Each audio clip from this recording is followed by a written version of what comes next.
nanti akan di-share oleh Syekh dan bahkan dalam internet yang bisa untuk dinikmati oleh semuanya. Dan beliau mengisyaratkan kepada sebenarnya Imam Al-Ghazali sendiri dalam karangan beliau Faisal Tafriqah Bainal Islam wa Zandaqah, beliau juga ada mentakrirkan, ya, menetapkan tentang masalah prinsip pengkafiran ini, ya, yang sebagian orang menganggap ini adalah hanya pendapat Imam Al-Ghazali saja. Enggak, sebenarnya adalah merupakan beliau menetapkan dan memperjelas, meneguhkan kembali terhadap prinsip daripada prinsip Ahlussunnah dalam hal ini. Nah, apa yang disebutkan oleh Imam Al-Ghazali dalam kitab beliau tersebut adalah bahwa perlu adanya pembedaan antara takzib dengan tafsir atau khata. Jadi ada pendustaan atau terjadi kesalahan.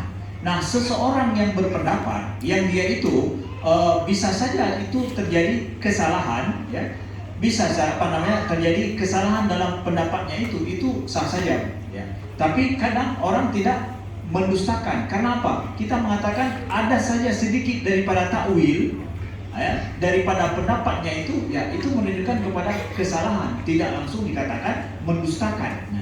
Nah, dalam hal ini misalkan Ibnu Taimiyah sendiri, ketika Ibnu Taimiyah berpendapat, ya, itu adalah kata Syekh Ibnu Taimiyah itu shadiqul manafsi, dia jujur dengan sendirinya, ya, dengan dirinya sendiri, jujur sesuai dengan ilmu yang didapatkan masa dia hidup, ya, sehingga dia berpendapat sebagaimana memang yang menjadi qanaatiyah, suatu yang diyakini benar oleh dirinya.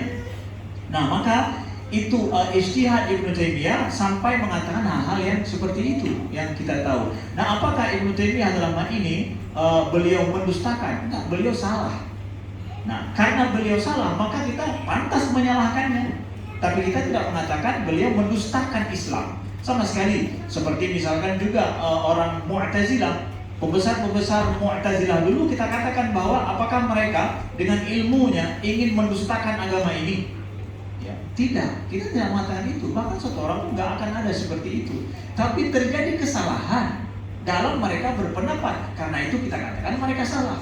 Nah, begitu pula dengan Ibnu Taimiyah ini. Misalkan saya sendiri kata saya meyakini seperti itu pada Ibnu Taimiyah. Dia adalah mengatakan sesuai dengan ilmunya, lalu dia bersalah dalam ijtihadnya, kita katakan dia salah.